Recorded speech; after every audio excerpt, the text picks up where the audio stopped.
to the Kenneth Institute for Radio Repair. Today we're going to look at what's in this box. Box of Sunbright Cleanser. Use no hooks. I've never seen that on a box before. What's in here?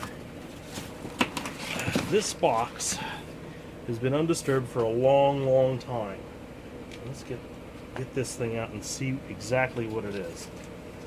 The box is fragile, so I'm going to grab the radio. Carefully lift it out. And let's set it on the table. That box, things have been in there for a long time. Some of the, there's advertisements for 35 to 1940 Fords. The newspapers are from the 1940s, so this is a time capsule piece. Let's set it down on the table here and look at it. Okay, you can see on the front it says trademark Kenneth Harkness.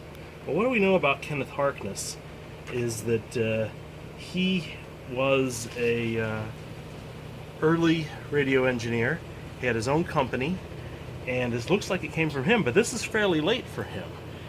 He was early days. He came out with a system called Counterflex. This is not Counterflex. So let's look at what this is. We've got a cord here. Gently move that aside. We have how many tubes? 1, 2, 3, 4, 5, 6, 7, and one back here. The one back here looks like a ballast. I'm not sure. No, it's more than a ballast tube. Maybe a rectifier. There's a DC dynamic instruction for 1000 ohm DC speaker on here. Alright, well, we took a moment to take the cover off and look underneath. It's not too bad for a flooded chassis.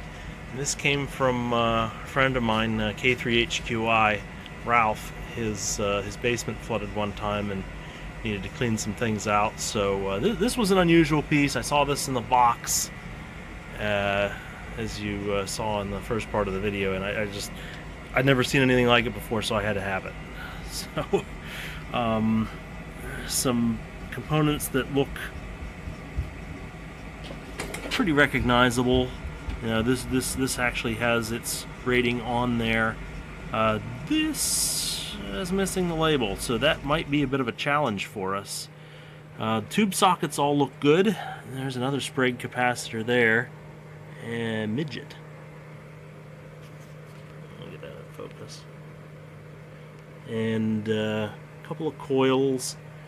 It doesn't have a whole lot of wiring to it. A couple of transformers up here. These are low frequency transformers. Must be power transformers. There's something going on back here that we didn't investigate yet. But we're going to see if we can get this working. So watch this space here at the Kenneth Institute, and we will attempt to get this apparently very rare piece operational again. Taken the picture to a couple shows, posted it on group. No one seems to know anything about it. It's a bit of a mystery radio. It may be the last of its kind. We just don't know. I'd like to pop this cover off, but I think we have to take a screw out to do that. Alright, we took another moment, needed both hands to remove that cover. And this is some scary stuff in here. Whoa. What is going on in there? Some rusty, crusty wire. Petrified. This is interesting. This says 115 volts. This says 125. It looks like you just put your fuse there where it needs to go. A bunch more resistors. Hey, they're labeled, and they're probably okay. They're wire wound. That's probably why this is on a separate box on its own. There's a petrified grommet here. Got some thumb screws. Not sure what this says. What does this say? Dynafield. Yuck. So, field coil perhaps. But this transformers could be a killer here. They, if one of these turns out to be non-functional, that could have put a damper on this project. I don't know what's under here. There's mystery stuff under here. Speaker connection. Ground antenna connection. What does this say? Phono. Must be a phono input. This concerns me. This looks like this should be here. Like there. But it's off, so this, I hope I have another tube like that. We'll have to see. Anyway, there we have it. The Kenneth Harkness Mystery Radio. Alright, continuing to document the Kenneth Harkness Mystery Radio. See what these tubes are. Alright, starting at the back, this is an 80 rectifier tube. Wasn't sure what that was in the beginning. It's an older one, but it's definitely an 80. 45, 45, 227. Now this one, when I pulled it out, I discovered that the socket says 227, but the tube that's in it says 127. I'm not sure what's going on there. 227, 227, and this is 224. So it's I definitely have some 45s. The look for 227s I don't know, and I've never seen this 224 before, but there is a box that I do not go in very often. It's from early stuff like this. I might just have one, because this is probably going to be an issue. Doesn't look repairable. But, alright, that documented. Moving on. Okay, I wanted to note something here. There's a bump here, and you can see a wear mark on this bump. So when this cam turns and turns the tuning tab, I noticed something earlier. There is a contact here. So I'm pretty sure that when that bump hits this contact, we noted that we had a phonograph input down here on this side behind the grounded antenna connection. So that's how you turn this into a phono amplifier. So whether this unit actually had its own phonograph in the case, we may never know, because it's the Kenneth Harkness mystery model. In the box, there was this, well, it used to be an envelope. Has-been company, Carson something, New Jersey. It's hard to say what it says. Can't make out the name. Mr. H. Man, something man. 304 South Pitt Street, Carlisle.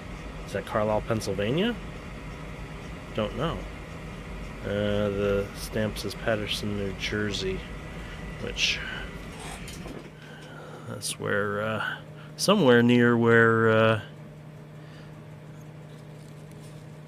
Harkness Company was. The way men like to buy.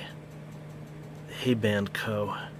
There's a guy at his desk looking at a catalog. Is what it, I think it's what it is. Very interesting. This is N3FIX. Watch this space.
So, know that Kenneth Harkness worked together with Shamrock there in New Jersey. Other than that, we don't know a whole lot about this. No schematics, nothing. We didn't even know what the case looked like. So it's going to be an interesting one.